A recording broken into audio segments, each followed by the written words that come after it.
السلام علیکم ورحمۃ اللہ وبرکاتہ۔ نحمدہ ونصلی ونسلم علی رسولہ الکریم۔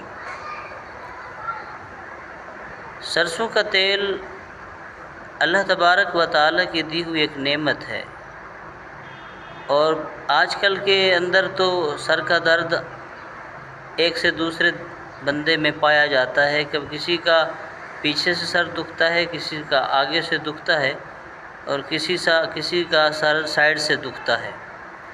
تو یہ سر کے درد کا علاج بھی اسی طرح ہے۔ سرسوں کا تیل کا استعمال، سر میں سرسوں کا تیل لگائیں، اور یہ جو آپ کے ابرو ہے آنکھوں کے اوپر والے، یہ سنت بھی ہے، اور یہاں سرسوں کا تیل لگانے سے سر کا درد ٹھیک ہو جاتا ہے۔ اور شروع سے یہ روایتیں آ رہی ہیں کہ جو مرد ہوتے یا عورتیں ہوتی تھی، آج سے کچھ عرصہ پہلے، اب تو وہ رواج نہیں رہا، کچھ عرصہ پہلے ہر بندہ اپنے جسم کو سرسوں کا تیل لگاتا تھا، جس سے جتنی دردیں ہوتی، جسم کی پٹھوں کا اکڑاؤ، پٹھوں کا کھچاؤ، یا جسم کے اندر مروڑ اور جسم کے اندر تھکاوٹ اور سستی قائلی ہوتی، تو نہانے کے بعد وہ سرسوں کا تیل لگاتے تو اس سے ان کے جسم کا درد ختم ہو جاتا تھا۔ اور یہ سر کا درد جو ہے، یہ عموماً ایک بیماری اٹھ رہی ہے، اس کی کئی وجوہات ہو سکتی ہیں۔ نمبر 1 کہ کسی کو قبض ہوتی ہے، گیس ہوتا ہے، تو وہ بھی سر کے درد کا مریض بن جاتا ہے۔ نمبر 2 ڈپریشن، یعنی کہ ٹینشن لینا، پھر ڈپریشن ہونا، بلڈ پریشر کا اوپر ہونا یا نیچے ہونا، یہ سر کے درد کی شکایت بن جاتی ہے۔ کہ سر کا درد، اس کے ساتھ بلڈ پریشر کے اوپر چڑھنے سے یا نیچے ہونے سے، یا ٹینشن لینے سے جو بیماریاں اٹھتی ہیں، وہ پہلی بیماری سر کا درد ہوتا ہے۔ اور سر کا درد کی ایک اور بھی نشانی ہے کہ جس کی وجہ سے سر آپ کا دکھتا ہے، وہ یہ کہ جب آپ کی آنکھوں کی نظر کم ہوتی ہے، تو اس وقت آپ اگر کچھ چیز غور کر کے دیکھتے ہو یا پڑھتے ہو، تو آپ کے سر کا درد شروع ہو جاتا ہے۔ تو یہ آپ اپنے ذہن کے اندر بٹھا لیں۔ ایک تو تیزابیت سے سر کا درد ہوتا ہے، دوسرا بلڈ پریشر کے اوپر نیچے سے ہوتا ہے، اوپر ہو جائے یا نیچے ہو جائے، کم ہو یا زیادہ ہو، تو آپ کو سر کا درد ہوگا۔ تیسرا یہ کہ جب آپ کی نظر کم ہوتی ہے، اس کی وجہ سے بھی آپ کو سر کا درد ہوتا ہے۔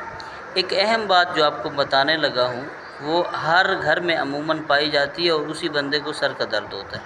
وہ یہ ہے کہ ایک بندہ جب سورج نکل رہا ہوتا ہے، اس وقت وہ سوتا ہے، تو آدھا سورج نکل چکا ہوتا ہے، آدھا باقی ہوتا ہے کہ طلوع آفتاب ہو رہا ہے، اور اس نے آنکھیں کھولی اور وہ اٹھ گیا، تو اس کو بھی سر کا درد ہوتا ہے، کیونکہ یا تو سورج نکلنے سے پہلے اٹھ جائے یا پھر سورج نکلنے کے بعد اٹھے۔ یہ باتیں آپ اپنے ذہنوں میں رکھیں کہ جو بندہ سورج ڈوبتے وقت سوئے، اس کو بھی سر کا درد ہوگا۔ جو سورج نکل رہا ہو، یعنی طلوع ہو رہا ہو، اس وقت وہ سو جائے، تو اس کو بھی سر کا درد ہوگا۔ یہ باتیں جو ہمارے علم میں تھی، میرے علم میں میں نے آپ کو بتائی۔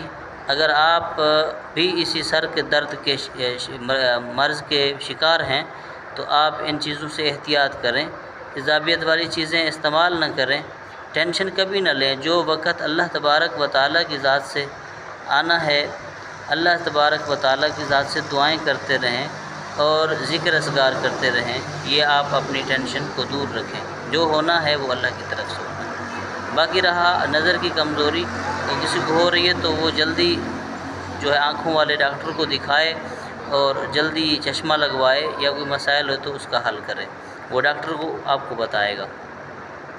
باقی رہا آپ کے جو اختیار میں ہے، سو کر اٹھنا، کوشش کریں سورج نکلنے سے پہلے اٹھیں، کیونکہ وہی وقت نماز کا اور اللہ تبارک و تعالیٰ کی رحمت کا وقت ہوتا ہے، اور اسی وقت میں اللہ تبارک و تعالیٰ کی ذات رزق بانٹ رہی ہوتی ہے۔ جتنے بھی لوگ ہیں وہ سر کا درد کا مریض بھی بن جاتے ہیں، اور جو ہے وہ اپنے بے روزگاری کی شکایت بھی آ جاتی ہے۔ تو ہم سب کو کوشش کریں کہ ہم سورج طلوع ہونے سے پہلے اٹھ جائیں۔